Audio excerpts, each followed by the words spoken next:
कोरेगाव तालुका राष्ट्रवादी काँग्रेस पक्षाच्या वतीने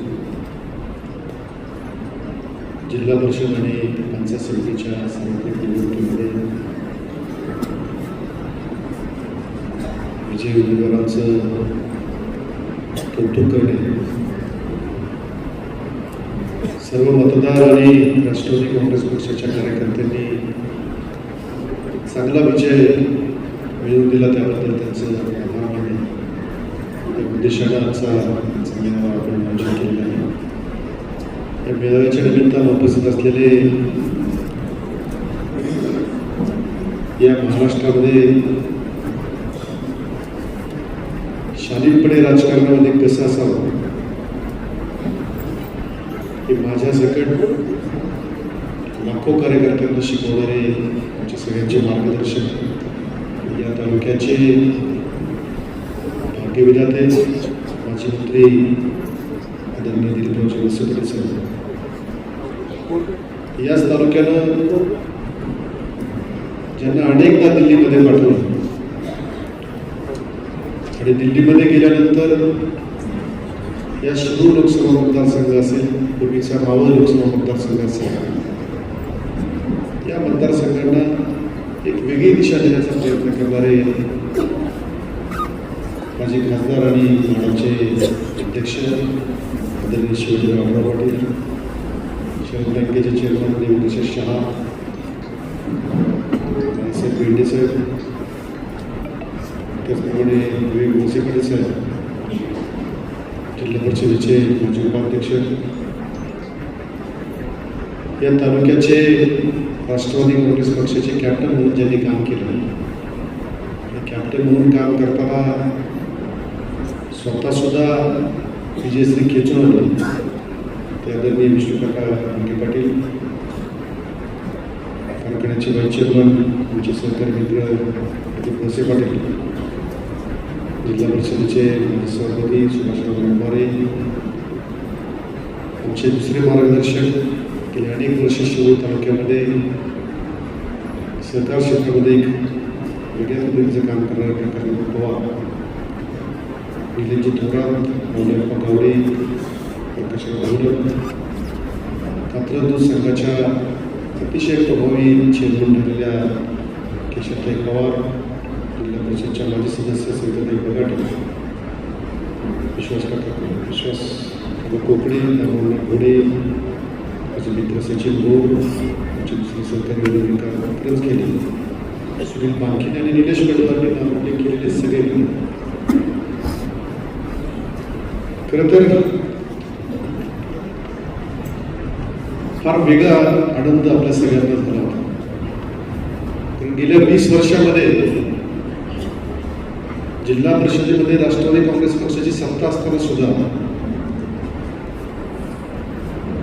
स्वतंत्र ताकदीनं 51 जागा निवडून आणण्याचं जिल्ह्यामधलं काम हे राष्ट्रवादी काँग्रेस पक्षानं अतिशय ताकदीनं केलं.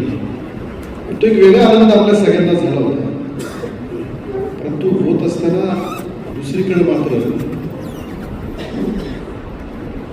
या राज्याला प्रत्येक कुटुंबाला हवावंसं वाटलं. लाखो कार्यकर्त्यांना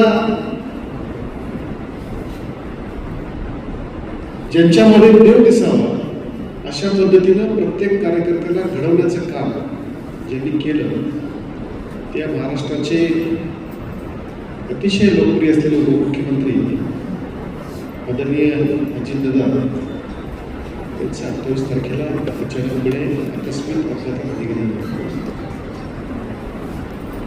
ही गोष्ट अशी होती की आजही त्याच्यावर विश्वास बसत नाही. मगाशी आढळराव पाटलांनी सांगितलं की या महाराष्ट्रात नव्हे या देशामध्ये अनेक नेते आपण बघतो. कुणाला वारशानं नेतृत्व मिळालं असेल, कुणाला मोठा पक्षीय म्हणून नेतृत्व मिळालं असेल, परंतु 91 साली लोकसभेचे खासदार झाल्यानंतर तेवढा एक काळ सोडला. पवार साहेबांनी त्यांना संधी दिली. संपूर्ण आयुष्य संघर्षातून स्वतःला सिद्ध करण्यामध्ये ज्यांनी घालवलं ते अजित पवार. फक्त अजित पवारच होऊ शकतात. त्यांच्यासारखं काम करण्याची तडप कदाचित या देशामध्ये कुठल्या नेतृत्वावर आहे. भारतीय जनता पार्टी किंवा काँग्रेस सारख्या एखाद्या राष्ट्रीय पक्षामध्ये जर दादा असते तर आज देशाच्या राजकारणामध्ये त्यांचं नाव फार उंचीवर असतं. आणि म्हणून आम्ही काय गमवलं हे आम्हाला पुढच्या 10 वर्षांनी 15 वर्षांनी कळणार आहे. पण दुर्दैवाने लोकांना असेपर्यंत कधी कधी जाणीव नसते आणि मग ती जाणीव आपण मनामध्ये आणायचं काम भविष्यामध्ये प्रत्येकाने केलं पाहिजे. आज राजकारणाची परिस्थिती थोडीशी बदलली. मी रवींद्र करंजकींचं भाषण ऐकत होतो, इतरांची भाषण ऐकत होतो. ही नक्की बदललेली परिस्थिती आहे. आम्ही आज सुद्धा युवक आहे ना, आम्ही ज्येष्ठ आहे, आम्ही मध्यवर्ती आहोत. पण मध्यवर्ती असताना सुद्धा आम्हाला सुद्धा वाईट वाटतं की आज महाराष्ट्रातल्या राजकारणाची जी हीन परिस्थिती झाली त्याला कारणीभूत राजकारणी आहेत, त्याला कारणीभूत आम्ही आहोत, सर्वसामान्य मतदार.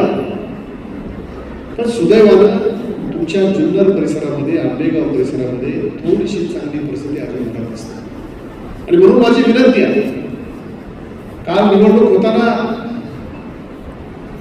28 तारखेला ज्यावेळेस ही घटना घडली, 27 तारखेला आदरणीय वसे पाटील साहेबांचं माझं बोलणं झालं होतं आणि त्या दिवशी अजितदादांचं 4 वेळा माझं फोनवरती बोलणं झालं होतं. साहेबांची तब्येत बरी नव्हती तरी सुद्धा अतिशय पोटतिडकीनं आपल्या संघटनेतल्या अनेक वर्ष काम केलेल्या कार्यकर्त्यांना, सहकार्यांना संधी देण्यासाठी ते सातत्यानं दादांशी बोलत होते. दादांचं किती प्रेम वसे पाटील साहेबांच्या वरती होतं हे कदाचित तुम्हाला समजू शकणार नाही. परंतु ज्यावेळेस मी राष्ट्रवादी युवक काँग्रेसचा जिल्हाध्यक्ष होतो 2013 साली, त्यावेळेसपासून मी पाहिलं की साहेबांशी एक वेगळं नातं, एक वेगळी आपुलकी ही दादांची होती.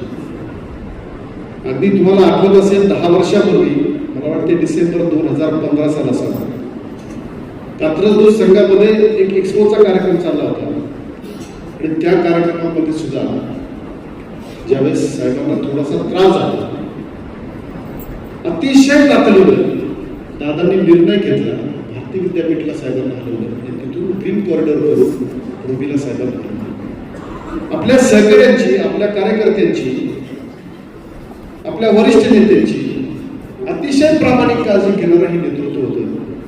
पण ते आज घराच्या पडद्याआड गेले. तुम्हाला आम्हाला मान्य नाही. पहिले 3 दिवस ही निवडणूक होताना अक्षरशः आमच्या सगळ्यांच्या अंगात त्राण राहिलेलं होतं. असं म्हणायचं संपलं सगळं, आम्ही सगळे मोरके झालो. परंतु शेवटी राजकारणामध्ये त्यांनी निवडून दिलेले काही शिलेदार होते, त्यांनी निवडणुकीसाठी उभे केलेले उमेदवार होते, त्या सगळ्यांना निवडून आणलं.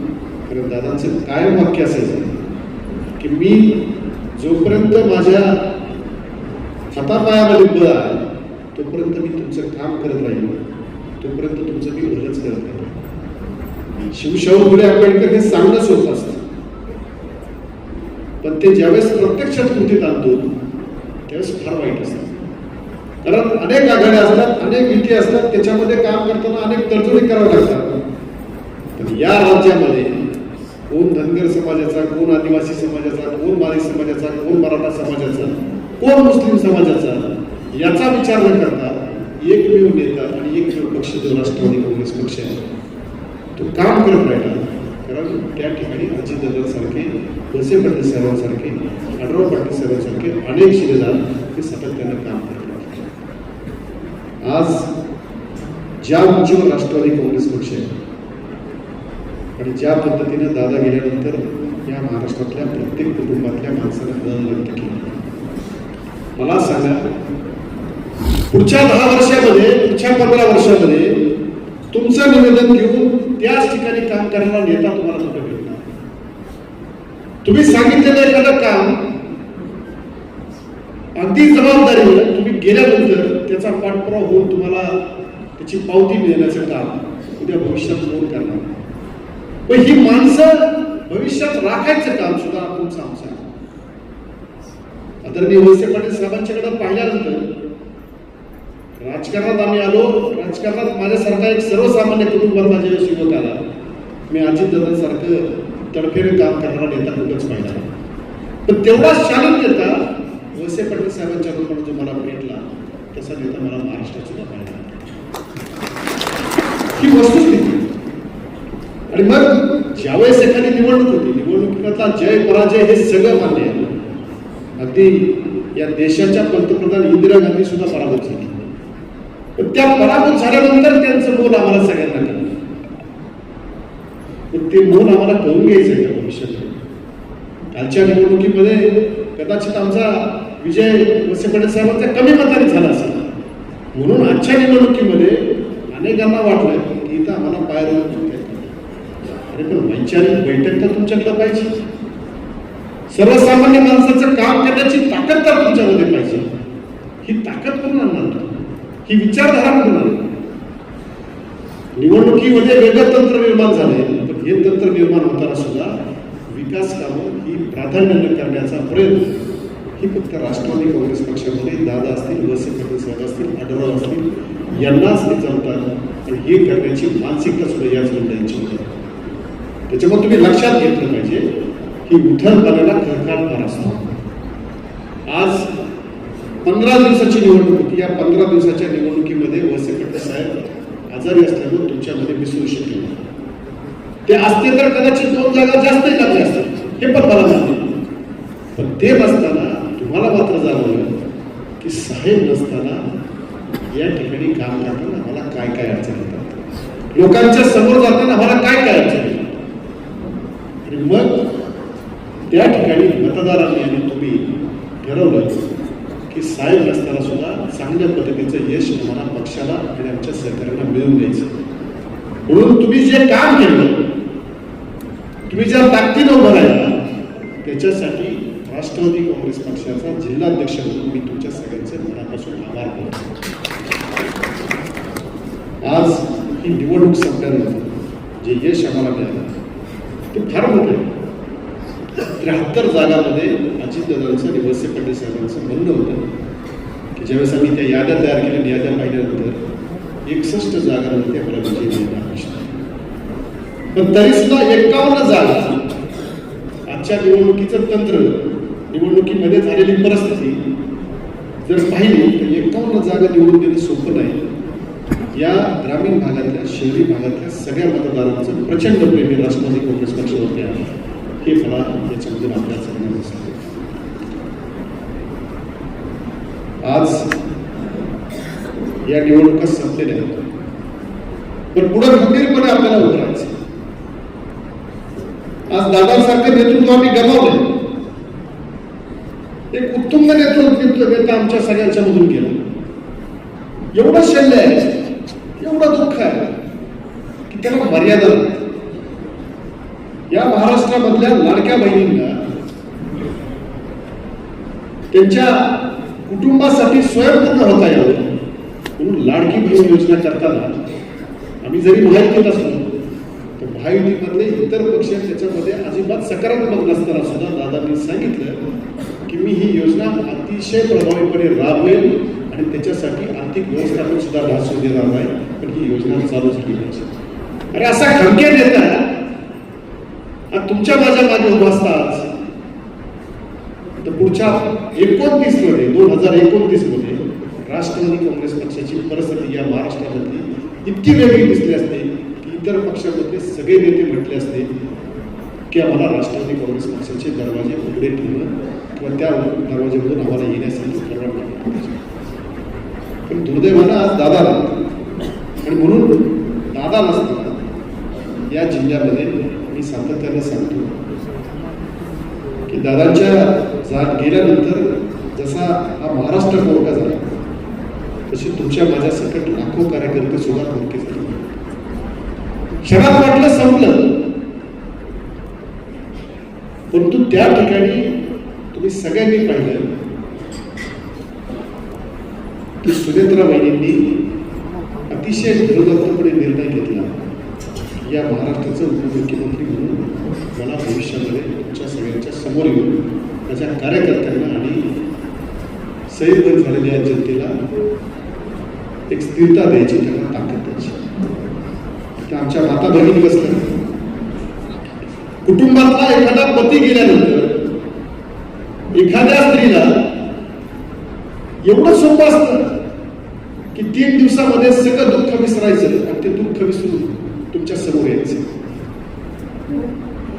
पण ज्या अजितदादांनी 35 वर्ष आपला स्वतःचा प्रपंच पाहिला नाही, या महाराष्ट्रातल्या कार्यकर्त्यांचा प्रपंच हा माझा प्रपंच आहे, इथल्या करोडो जनतेचा प्रपंच हा माझा प्रपंच आहे, इथल्या गावखेड्यात राहणारी माणसं ही माझी माणसं आहेत असं समजणारे दादा ज्यावेळेस कुटुंबासाठी वेळ देऊ शकत नव्हते, त्यावेळेस सुनेत्रा वहिनींनी त्या ठिकाणी ठरवलं की अजितदादांचं पुढं राहिलेलं स्वप्न,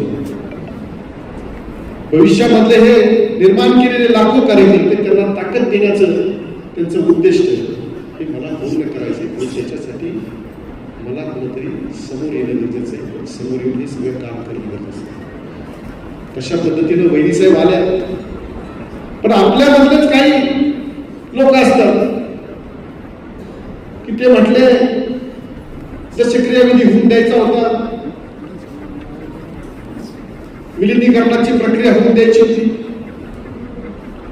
अरे तुम्ही लक्षात घेतलं पाहिजे की त्यावेळेस जर त्या आल्या नसत्या, राष्ट्रवादी काँग्रेस पक्षाचा कार्यकर्ता आणि हवालदिल झालेल्या जनतेमधला प्रत्येक माणूस हा पुन्हा सकारात्मक पद्धतीने उभा राहिला असता.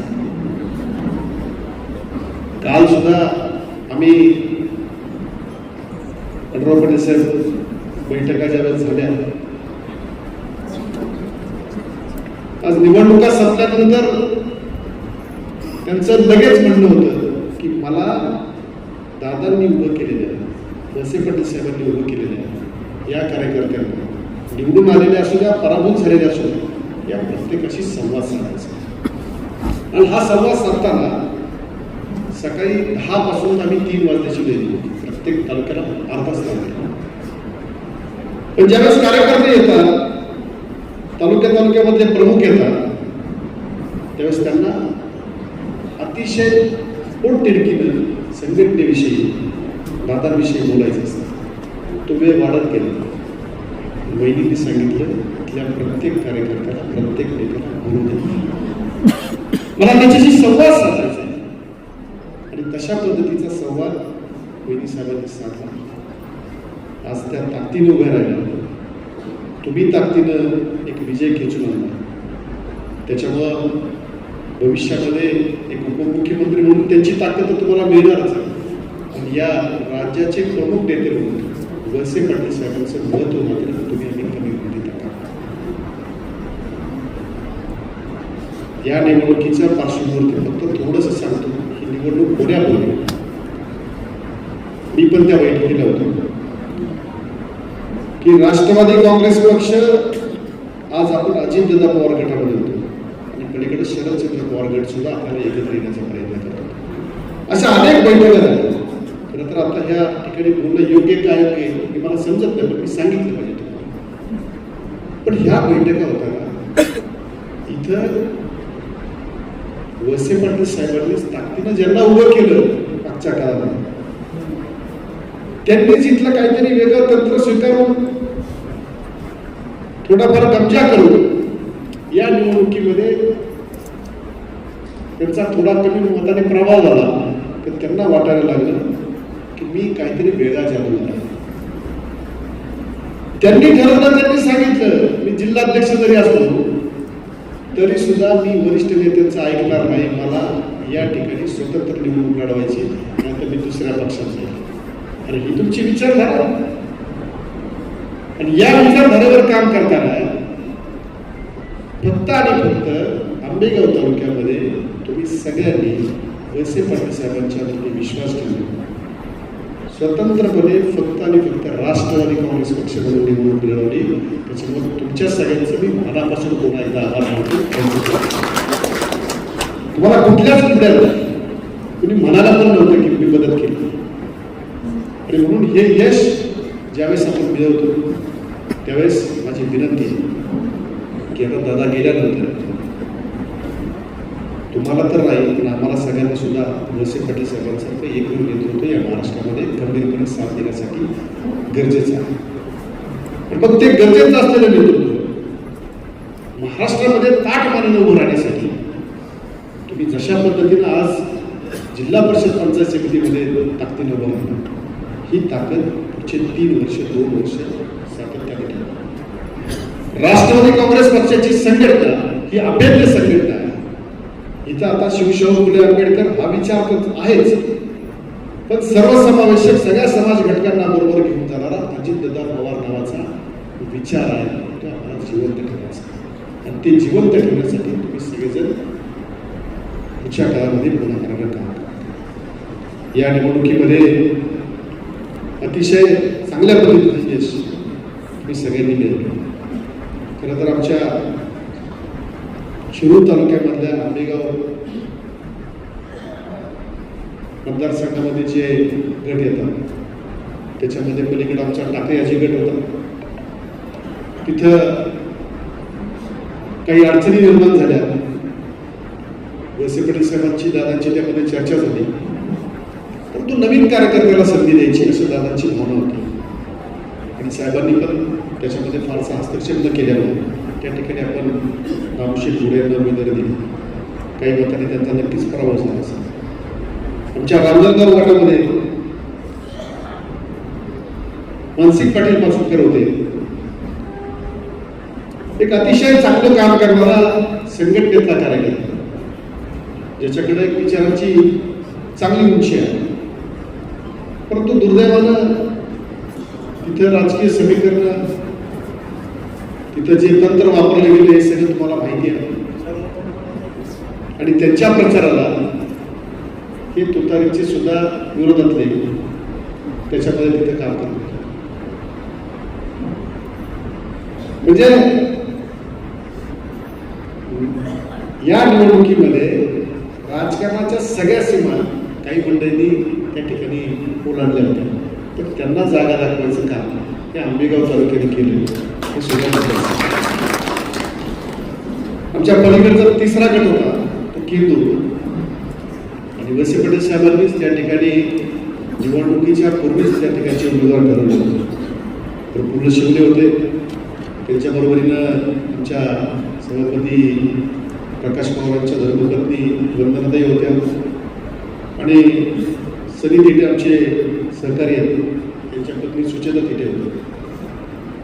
तिथं सुद्धा या मंडळींनी थोडासा खोडा घालायचा प्रयत्न केला. दादांना उलट पालट सांगितलं. त्यांना सांगितलं की या जागा फराव पडेल. आता कोणी सांगितलं, मी त्याचं नाव नाही सांगितलं, पण या तुतारी गटाचे प्रमुख नेते आणि आढळराव पटलांचे सहकारी पर्यंत त्यांनी सांगितलं की म्हणजे नाही, इथेही जागा येणार. आणि दादांना व्यवस्थितपणे पेपर घेऊन सांगितलं. दादांचा मला फोन आला.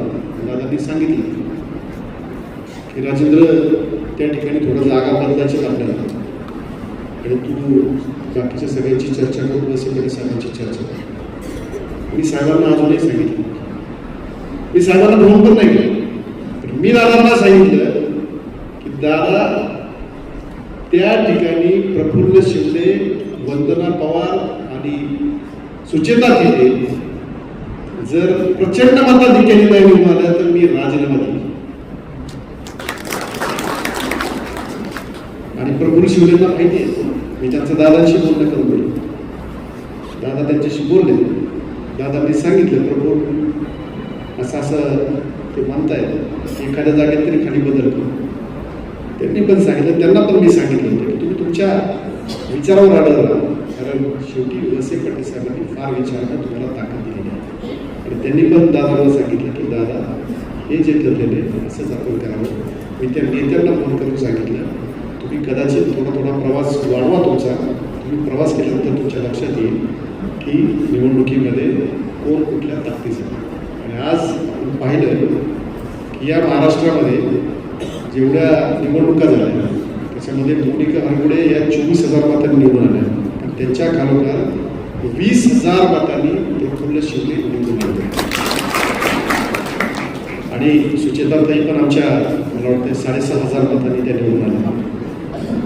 7,000 मतांनी एवढ्या मताधिक्याने एवढं प्रेम या आंबेगावच्या मतदारसंघातल्या जनतेने या सगळ्या निर्णयावरती केलं. आमच्या इकडं सुद्धा शिरोली मतदारसंघामध्ये त्या ठिकाणी शिला राजेंद्र लोहकरे या ताईंचा विजय झाला.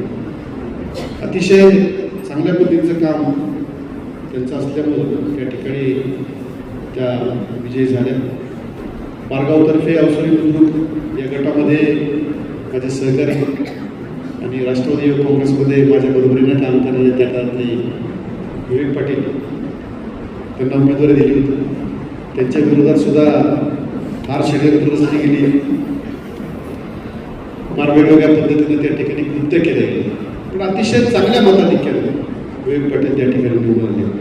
आणि अवसरी बुद्रुकमध्ये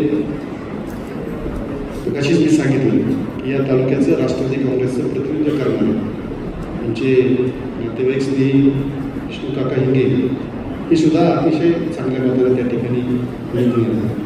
आणि पंचायत समितीमध्ये सुद्धा आपण दिमागामध्ये या ठिकाणी पंचायत समितीमध्ये सुद्धा राष्ट्रवादी काँग्रेस पक्षाचा झेंडा लावला. आणि मग हे होताना माझी पुन्हा एकदा आपल्याला विनंती की आता थोडासा वेगळी प्रेम थांबवा. तुम्हाला चुकलं असेल एखाद्या कार्यकर्त्याचं, त्या कार्यकर्त्याला त्या ठिकाणी 100% सांगितलं पाहिजे, एखाद्या नेत्याला सांगितलं पाहिजे. पण जसं बारामतीचं नाव महाराष्ट्रामध्ये देशामध्ये हे पवार साहेबांच्या नंतर अजितदादांच्या वर होतं, तसं आंबेगावचं नाव हे देशामध्ये वळसे पाटील साहेब आंढराव पाटलांच्या वर तुमचं नाव हे तुम्ही विसरू नका. एखाद्या क्षणिक मोहाला बळी करून, एखाद्या क्षणिक विचाराला बळी करून आम्ही ज्यावेळेस काहीतरी करायला जातो ना, तर पुढच्या विकास कामांची गंगा तुमची थांबणार आहे. जसं महाराष्ट्रातल्या प्रत्येक माणसाला वाटतं अजितदादा गेल्यानंतर की उद्या आम्ही अंधारात जात राहणार आहे, हे फक्त म्हणणं सोपं नाही, तर ते त्या ठिकाणी पुढचे 10 वर्षानंतर आपल्याला कळणार. आणि म्हणून आपल्या सगळ्यांना या निवडणुकीसाठी आपण जो विजयश्री खेचून एक चांगल्या पद्धतीचं यश संपादन केलं, त्याबद्दल आपल्या सगळ्यांचं मी मनापासून आभार मानतो. जे विजयी उमेदवार झाले त्या सगळ्यांचं मी मनापासून कौतुक करतो, त्यांचं अभिनंदन करतो.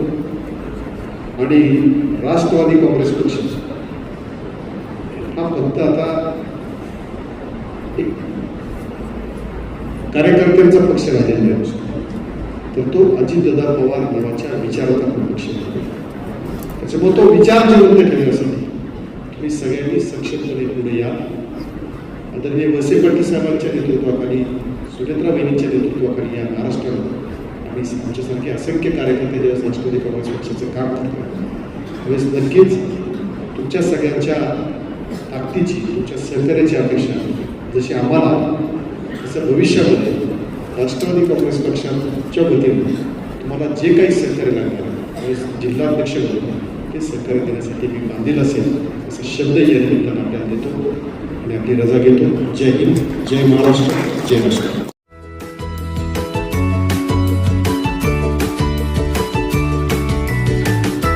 बातम्या शेतीच्या, बातम्या मातीच्या, बातम्या अन्यायाच्या, गुन्हेगारीच्या,